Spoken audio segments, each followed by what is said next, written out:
Hello नमस्कार। मैं हूँ संदीप नाहर।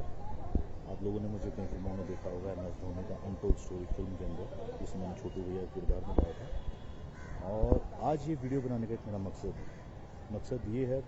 वैसे तो आपको सुन के बड़ा अजीब लगेगा कि मैं कैसी बातें कर रहा हूँ, बट लाइफ स्मूथ नहीं चल रही। लाइफ में काफ़ी सारे प्रॉब्लम्स हैं जो मैं मानता हूँ, लेकिन मैं आज मेंटली थोड़ा स्टेबल नहीं हूँ। स्टेबल इसलिए नहीं हूँ क्योंकि मेरी वाइफ कंचन शर्मा, वो क्या रहा है, 1.5-2 साल से एक ट्रोमा से मैं निकल रहा हूँ और मैं उसको फेस भी कर रहा हूँ और उसको समझा के थक चुका हूँ काफ़ी चीज़ों को। वो एक ही पास्ट की बातें, एक ही बातें रिपीट करना, रोज़ लड़ना, 365 दिन में से मैं कह रहा हूँ 200 बार सुसाइड की बातें करना, मर जाऊंगी, तुझे फंसा दूंगी, तेरा करियर स्पॉइल कर दूंगी, तेरे खानदान को फंसा दूंगी। तो ये सुन के मैं बहुत ही इरिटेट हो चुका हूँ। मैं उसको हर बार पॉइंट पे समझाता हूँ, कंचन देखो ये बात ऐसे नहीं ऐसे है, ऐसे नहीं ऐसे है, इस चीज़ को समझो। वो मेरी फैमिली को गालियाँ देती है, मेरी माँ से इतनी नफरत करती है, मेरे हर परिवार वाले को। आजकल ऐसा टाइम आ गया कि मैं उनका फ़ोन नहीं उठा पाता इसके सामने। और बहुत सारी चीज़ें हैं, बहुत सारी चीज़ें ख़राब हो चुकी हैं।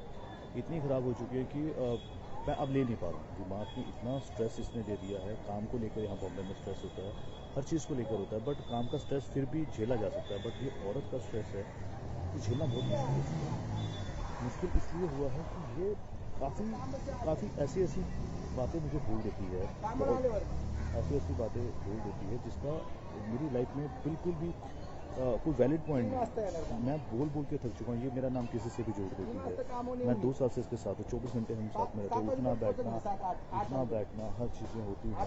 लेकिन ये कहीं ना कहीं शक का कोई इलाज नहीं होता। शक करती है, हर चीज़ पे लड़ती है। और इसका लड़ना नॉर्मल लड़ना नहीं है। ये जैसे साइको होते हैं, मतलब एक होता है शराबी इंसान, वो दारू पीता है और लड़ता है, लेकिन जब उसकी दारू उतर जाती है तो वो नॉर्मल हो जाता है ना।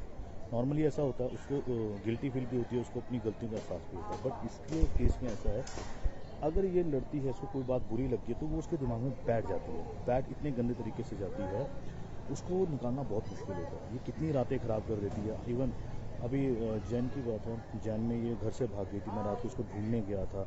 ये ऐसे काम करती है और बहुत सारी बातें होती हैं। कब तक इसका वो करूँ। इसकी मम्मी बहुत साथ देती है। इसकी मम्मी का कहना है कि मैं तेरी ज़िंदगी बर्बाद गई, हर तरह के केसेस बताती है, मैं ये केस हो जाएगा वो। एक्चुअली क्या है, इसकी मम्मी, इनके घर में 2 बहनों की भी लव मैरिज हुई है, तो इसकी मम्मी ने इनके दोनों जीजाओं को भी अंदर करवाया था। अभी वो मेरे को बोलती है, हर बात पे अपनी बेटी को बोलती है जाके पुलिस कंप्लेंट करो। किस बात बुनियाद पे? फेक चीज़ों पे, फेक झूठ बोल के आप केस बना सकते हो। ये क्या बातें हैं? औरत को एटलीस्ट दर्जा दिया गया है किसी चीज़ों का, तो उसका मिसयूज़ क्यों करते हो? और ये सब बातें कहाँ से आती हैं? आप रिश्ते बनाने चाहते हो या बिगाड़ना चाहते हो? रिश्ता बनाने के लिए आपको ये सब बातें नहीं लानी चाहिए ज़िंदगी में। अगर रिश्ता आपको अच्छा रखना है, आप इसकी मम्मी ऐसी ऐसी बातें करती है। और ये कंचन भी यही बातें करती है। इवन इसका एक किस्सा हुआ था 2015-16 में। इसका जो एक्स था, जिसके साथ ये 6 साल रही है, मैं इसको किस तरह से इसके कल उस पर इसके ऊपर लांछन नहीं लगा रहा हूँ कि ऐसी थी वैसी। मैं पॉइंट बोल रहा हूँ कि इसने अपने एक्स को भी झूठे केसों में अंदर करवाया। 3-4 महीने वो बेचारा अंदर रह के आया, दिव्या ज्योति उसका नाम था। तो ये सेम पॉइंट मेरे साथ कर रही है। और इसी जिद की वजह से इसने मुझसे शादी की थी उस टाइम पे कि मैं ये कर दूँगी वो। मैंने तरस करके इस पर शादी की। तरस में चलो यार, मुझे लगा ऐसा कोई नहीं है, कर लेता हूँ। आज नहीं, इसकी लाइफ ख़राब हो जाएगी। एक बोल रही थी मैं मर जाऊँगी, इसको पंखे में लटकने की आदत, सुसाइड की बातें करती है। तो उस पॉइंट पे मैंने कर दी। फिर ये मेरे घर आई, ये 2019 की बात मैं बोल रहा हूँ। और उस टाइम पे हमारी बात हुई थी कि यार कि शादी हम कर रहे हैं, बट घर में नहीं बताएंगे। अगर जमी तो चलाएंगे, नहीं जमी तो फिर अलग हो जाएंगे, है ना। किसी को इतना डिस्क्लोज नहीं करते। फिर वो हमारी नहीं बनी आपस में। तो फिर मैं कोरोना की वजह से घर गया था। जब कोरोना की वजह से मैं घर गया था तो उस टाइम पर इस लड़की ने मेरे घर पे आने की बात की। तो इसको उस टाइम मैरिज सर्टिफिकेट चाहिए था, तो मेरे घर वालों ने अच्छे से इसका वेलकम किया। घर पे आते ही ये वहाँ 5-6 बार क्लेश कर चुकी थी। घर आई 18 जून को आई थी, आई थिंक जून को आई थी, और इसमें 5 दिन बाद ही, चूँकि उस टाइम कोरोना काल था, तो गवर्नमेंट ने भी बोला था कि आपके घर में अगर कोई बाहर से आता है बॉम्बे से तो आपको इन्फॉर्म करना पड़ेगा। SHO ने बोला था। तो हमने उस चीज़ को छुपाया था थोड़ा, भाई नहीं बताएंगे, नहीं तो फिर पूरी फैमिली अंदर हो जाएगी। इतनी एक छोटी सी बात थी, बट इसको वो बात समझ में नहीं आई। मेरी भाभी ने बोला मेरी कज़न सिस्टर है ना। तो इस बात पे भड़की, तेरी भाभी ने क्यों बोला कि मेरी कज़न? अरे भाई सिंपल सी बात है, कोरोना का टाइम है, और ये तुम्हारी हमारी आपस की बात है। लोगों को पता लगा तो बॉम्बे से आई है, वहाँ छोटे छोटे बच्चे हैं, सबको अंदर कर देंगे उस टाइम। तो वैसे भी हमारे जो सरकारी हॉस्पिटल थे वो कोरोना के चक्कर में उन्होंने कोविड का हॉस्पिटल बनाया हुआ था और सबको वहाँ पे क्वारंटीन कर रहे थे उस टाइम पर। तो उसके बाद कुछ और छोटी छोटी चीज़ें हुई, जैसे कि हमारे घर में किन्नर आए, किन्नर बधाई लेने आए, तब ये लड़ी, चूँकि हमने उनको भेज दिया था। भेजने का एक कारण था, कारण ये था कि अगर हम किन्नरों को बधाई दे देते तो हमारे रिश्तेदार नाराज हो जाते। उनको लगता कि इनके घर में बहू आई, इन्होंने हमें नहीं बताया। मैंने कंचन को, उस टाइम हमारी शादी की रिसेप्शन पार्टी फिक्स हो गई थी 30 जुलाई को, तो हमने बोला कि आप 30 जुलाई के बाद आना, हम आपका वही जो बनता है वो देंगे।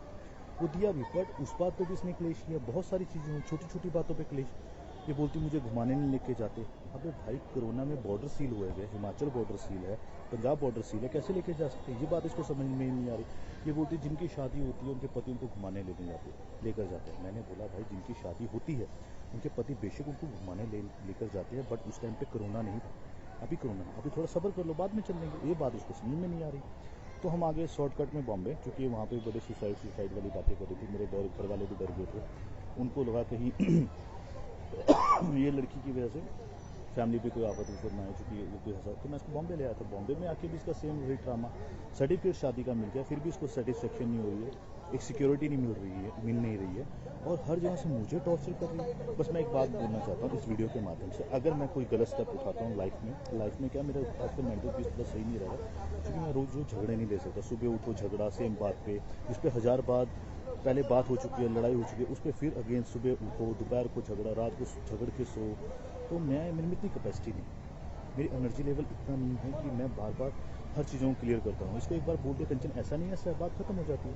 अभी कल रात की बात है, इसने इंस्टाग्राम पर सर्च किया। अब सर्च में कोई किसी का कोई चीज़ दिख जाती है तो उसमें मेरी क्या गलती है? किसी ने मुझे नहीं ब्लॉक किया तो भाई, जब ब्लॉक नहीं किया है तो उसमें मेरी गलती नहीं हो सकती। तुम मुझे बोलो तुम्हें वो पसंद नहीं है, तुम ब्लॉक कर दो, मैं ब्लॉक कर दूंगा। मैंने ऑन द स्पॉट बिना सोचे ब्लॉक किया है। और ये कोई छोटी छोटी बात है, हम स्कूल के बच्चों वाली, मैं इसको बोलता हूँ कंचन, स्कूल के बच्चे भी ऐसे नहीं लड़ते होंगे जैसे तुम मेरे साथ कर रही हो।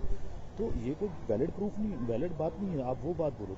हाँ, अगर तुम मुझे बोलती इसको ब्लॉक करो और मैं नहीं करता, तब तुम लड़ने का मकसद बनाती ना। मैंने बोला कंचन अपना इंस्टाग्राम दिखाओ, तो अपना व्हाट्सएप दिखाओ, तुम्हारा एक्स का भी तो इसमें है ना फोटो, ये उसने तुझे ब्लॉक नहीं किया व्हाट्सएप पे, सिंपल सी बात है। कह रही मेरी उससे बात नहीं होती, तुम्हें पता है। तो मैंने बोला सेम यही चीज़ मैं कंचन तुम्हें बोल रहा हूँ कि मेरी भी कोई बात नहीं होती। हाँ, मेरे